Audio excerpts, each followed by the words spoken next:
Yo, it's me, it's the SCOTT, and let's finish off this Die Hard review series with A Good Day to Die Hard. So, when John McClane's son Jack gets himself thrown in jail, John McClane himself has to go to Russia to try to help him out. What he uncovers is a plot from a Russian terrorist.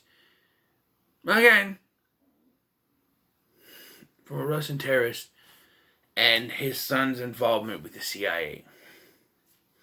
So here we are, we're at the end, and I gotta say, I don't hate this movie. I get the faults that's in it. I get the faults of this movie, I get it. But I don't hate this movie. I actually sort of enjoyed it. It's the worst of the Die Hard films, by far. There's a lot of things wrong with it. But I don't hate it like everyone else does. I don't just say, oh, this movie sucks. I give it a fair chance. I give movies a fair chance. Alright? So, what are the positives? Well, one thing is I kind of like, there's a callback to the first film in this when John is in a cab with the Russian cab driver. He starts singing Frank Sinatra, which played at the end. You know, let us know, let us know, let us know. But it's a callback to the first film because the first film is based on a book, which is a sequel to another book called The Detective, which was made into a movie starring Frank Sinatra, who was asked to be in Die Hard. There was supposed to be another callback during the climax where John and Jack, that's his son, shoot out these windows, these stained glass windows above them. John was supposed to shout out, shoot the glass, and call back to the first one, but for some reason, Bruce Willis decided he wasn't going to do that. So we get this disjointed scene where he's just like, he says a line that has nothing to do with the glass, and Jack just knows to shoot the glass with him. That makes no sense to me, but anyway. So, the plot of this movie. It's very complicated. Jack is a CIA operative trying to help this criminal, Yuri Komarov, I think his name is, as he has a file on another terrorist hidden somewhere, and they want to get that file because it has incriminating evidence on this terrorist that can put him away. And so, through a convoluted plan, it involves the bad guys blowing up half of the courthouse so that these guys can escape, which is very convoluted. They get out, they run into John, and what we get from here is a series of what the fuck is going on isms. And I'm serious. Like, John's always yelling, what the fuck's going on? What the fuck's going on? What the fuck's going on? Okay, so that's not my good stuff here. I like the camaraderie between Bruce Willis and Jai Courtney. I don't hate Jai Courtney in this film. Jai Courtney never gets a fair shake. He gets dissed about this film. He gets dissed about Suicide Squad. And he's the best part of Suicide Squad. Some would say Harley Quinn. Yes, she's gorgeous. But I think that most of the comedy, the good comedy, comes from him. I was not. You know? I'm glad he's coming back for this new one. But I actually like Jai Courtney. And I didn't mind him as Kyle Reese in Terminator Genisys. He never gets a fair shake. People just hate on him because he's in bad movies. Don't hate on him. Hate on the movie he's in, don't hate on him. He's a good actor. And Bruce Willis, half the time is on autopilot, but he still does a decent job at playing John McClane. He's got his McClane-isms. There's a scene I like where he has a traffic accident. This guy comes out and starts yelling at him in Russian. He punches the guy in the face and said, I don't even know what you're talking about. And then steals the guy's car. I like that. I laughed at that. And there's, bits and pieces there still John McClane. But, getting to the negatives. Because I don't think I had any positive stuff. Oh, it was nice to see Mary Elizabeth Winstead. Even though the extended version takes her out. I'll watch the theatrical. So, the negatives. First and foremost, Die Hard is about a guy who just so happens to be in the wrong place at the wrong time.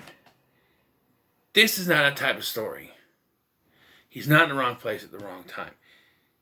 It may seem like that, but that's not it. It's not the same circumstances. Bruce Willis wanted a Die Hard movie where he goes with his son in Russia. So this is what we got. He goes to Russia, like I said, to help his son out when his son is thrown in jail. His son purposely gets himself thrown in jail. Part of the CIA job. But we see no CIA operatives trying to help them get out of the courthouse. Like I said, it's all circumstantial. Like the thing blows up and they're free to go. So they had to count on the bad guys to do something. Did not have their own plan set up. And the CIA is worthless in this film. They get to the CIA base and boom, all the CIA is killed. And it's like, how do they know? And yes, the big twist in this is that Yuri is the bad guy. But they still wouldn't have known where the CIA base was. Maybe there was a tracker on Yuri, but it's never explained. They just find the CIA base, kill the CIA dude, which is a good actor, Chloe Hauser. He's been in stuff. Pitch Black. Too Fast, Too Furious, But they kill him off, and CIA really isn't part of it anymore. And yes, the twist. They get to Chernobyl, which, when they get there, they're wearing the hazmat suits because it's, radioactive. And then they get this thing full of this gas they spray everywhere that supposedly gets rid of all the radiation. Bullshit. There's no such gas that gets rid of radiation. If there was, it would be, that place would be livable, but it's not, because there is no such gas. But they needed plot convenience, so they wrote that in, because he has weapon grade uranium there. There's no file on this guy. He kills the guy that this guy sent with them, because there's two twists in this. First, John McClane suspects that the guy's daughter is evil, and she is. But then it turns out Yuri is also evil. So they kill the guy that kidnapped Yuri, and then Yuri phone calls the guy that supposedly had the file on, and the one big fat masseuse guy breaks his neck. You guys aren't important anymore. And then, okay, so John and Jack get there, and Jack's like, Yuri, you okay? Are you okay? How did I not see the fucking body? It's like Halloween Resurrection all over again. How did you not see the guy's body laying there? John does, eventually, but it's not hidden. It's in the middle of the goddamn room. But when he kills the guy, he shoots the guy, it's in the middle of the goddamn room. But when John and Jack get there, without them actually moving it, it's in the corner so they can't see it. How the fuck does that work? And like I said, Bruce Willis is damn near invincible in this film. There is a scene.